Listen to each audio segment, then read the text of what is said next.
La mujer que no. Debo ser discreto. No quiero comprometerla. La llamaré... En el cajón de mi escritorio tengo todavía una foto suya, junto con las de otras gentes y un pañuelo sucio de maquillaje que le quité no sé a quién, o mejor dicho sí sé, pero no quiero decir, en uno de los momentos cumbres de mi vida pasional. La foto de que hablo es extraordinariamente buena para ser de pasaporte. Ella está mirando al frente con sus grandes ojos almendrados, el pelo retirado hacia atrás, dejando descubierto dos orejas enormes tan cercanas al cráneo en su parte superior que me hacen pensar que cuando era niña debió traerlas sujetas con tela adhesiva para que no se le hicieran de papalote. Los pómulos salientes y la nariz pequeña con las fosas muy abiertas y abajo su boca maravillosa, grande y carnuda.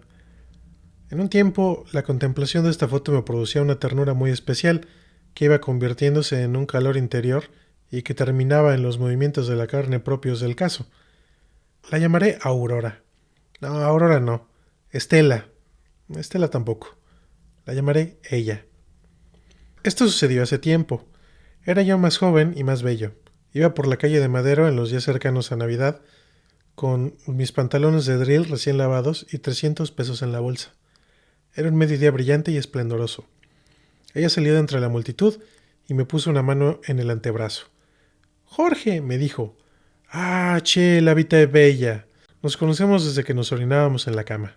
Cada uno por su lado, claro está. Pero si nos habíamos visto una docena de veces era mucho. Le puse una mano en la garganta y la besé. Entonces descubrí que a 3 metros de distancia su mamá nos observaba.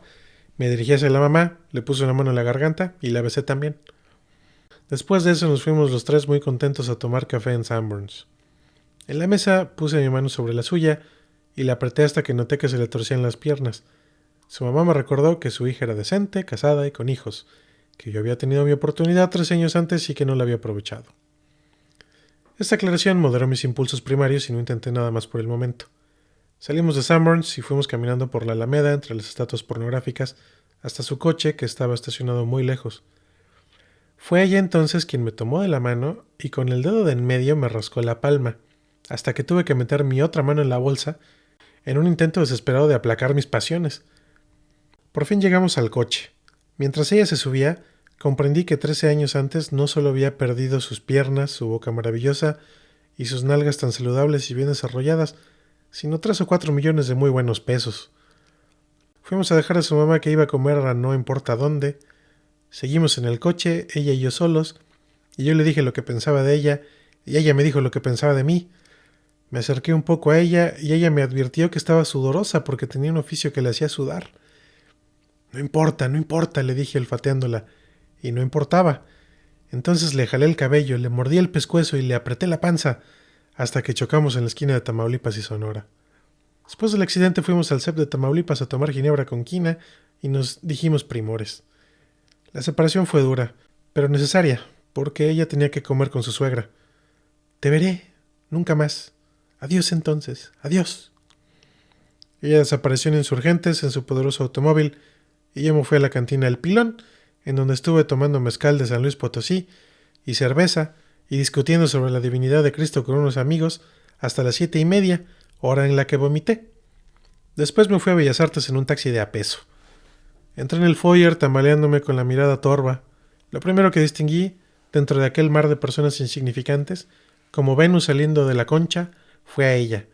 Se me acercó sonriendo apenas y me dijo: «Búscame mañana a tal hora en tal parte», y desapareció.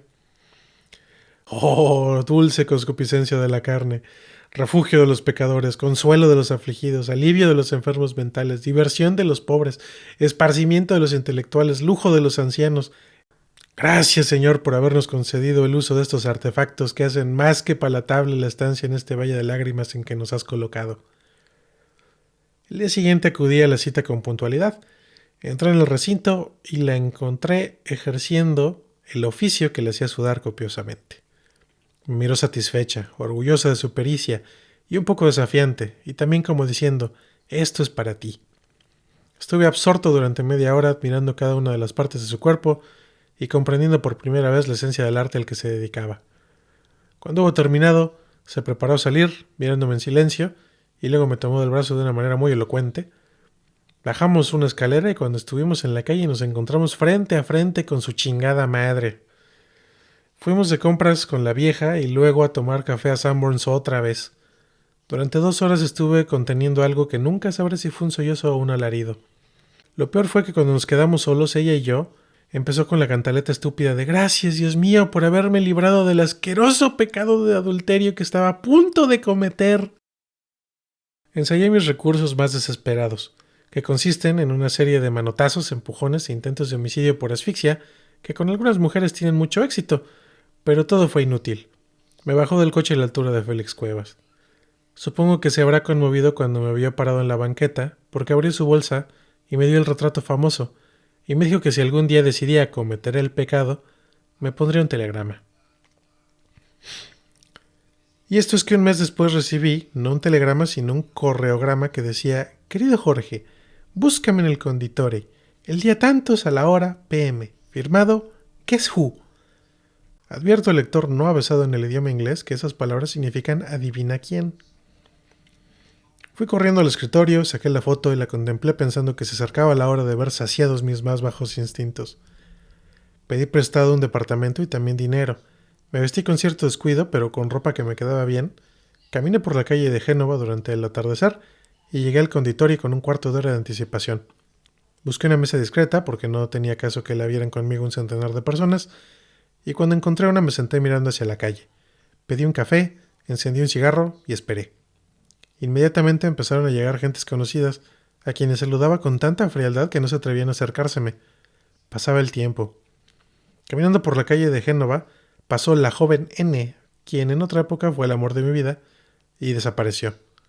Yo le di las gracias a Dios. Me puse a pensar en cómo vendría vestida y luego se me ocurrió que en 2 horas más iba a tenerla entre mis brazos, desvestida.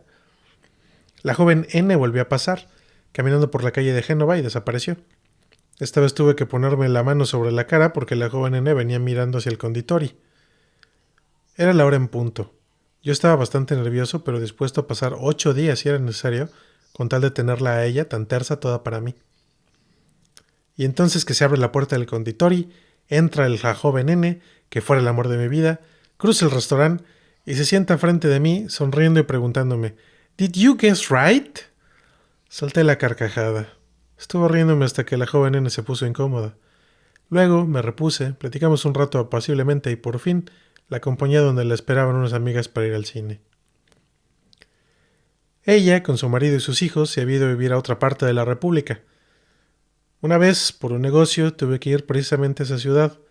Cuando acabé lo que tenía que hacer el primer día, busqué en el directorio el número de teléfono de ella y la llamé. Le dio mucho gusto oír mi voz y me invitó a cenar. La puerta tenía aldabón y se abría por medio de un cordel. Cuando entré en el vestíbulo, la vi a ella al final de una escalera, vestida con unos pantalones verdes muy entallados en donde guardaba lo mejor de su personalidad. Mientras yo subía la escalera nos mirábamos y ella me sonreía sin decir nada. Cuando llegué a su lado abrió los brazos, me los puso alrededor del cuello y me besó. Luego me tomó de la mano y mientras yo la miraba estúpidamente, me condujo a través de un patio hasta la sala de la casa y allí, en un coach, nos dimos entre 200 y 300 besos hasta que llegaron sus hijos del parque. Después fuimos a darles de comer a los conejos. Uno de los niños, que tenía complejo de Edipo, me escupía cada vez que me acercaba a ella, gritaba todo el tiempo ¡Es mía! Y luego, con una impudicia verdaderamente irritante, le abrió la camisa y metió ambas manos para jugar con los pechos de su mamá, que me miraba muy divertida. Al cabo de un rato de martirio, los niños se acostaron y ella y yo nos fuimos a la cocina para preparar la cena. Cuando ella abrió el refrigerador, empecé mi segunda ofensiva, muy prometedora, por cierto, cuando llegó el marido. Me dio un ron bati y me llevó a la sala en donde estuvimos platicando no sé qué tonterías. Por fin estuvo la cena. Nos sentamos los tres a la mesa, cenamos y cuando tomábamos el café sonó el teléfono. El marido fue a contestar y mientras tanto ella empezó a recoger los platos y mientras tanto también yo le tomé ya la mano y se la besé en la palma, logrando con este acto tan sencillo un efecto mucho mayor al que había previsto. Ella salió del comedor tambaleándose con un altero de platos sucios. Entonces regresó el marido poniéndose el saco y me explicó que el telefonazo era de la terminal de camiones para decirle que acababan de recibir un revólver Smith & Wesson calibre 38 que le mandaba su hermano de México con no recuerdo qué objeto. El caso es que tenía que ir a recoger el revólver en ese momento. Yo estaba en mi casa, ahí estaba el rombati, ahí estaba el tocadiscos, allí su mujer. Él regresaría en un cuarto de hora. Él va hacia la calle y yo voyme a la cocina y mientras él encendía el motor de su automóvil yo perseguía a su mujer. Cuando la arrinconé me dijo espérate y me llevó a la sala.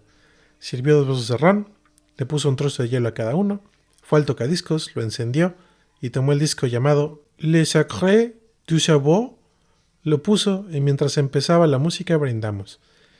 Habían pasado 4 minutos. Luego empezó a bailar ella sola. Es para ti, me dijo.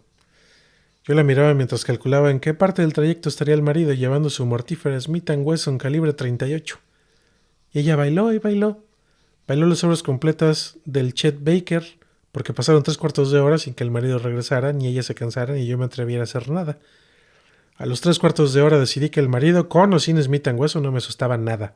Me levanté de mi asiento, me acerqué a ella que seguía bailando como poseída, y con una fuerza completamente desacostumbrada en mí, la levanté en vilo y la arrojé sobre el coach. Esto le encantó. Me lancé sobre ella como un tigre y mientras nos besábamos apasionadamente busqué el cierre de sus pantalones verdes y cuando lo encontré tiré de él y...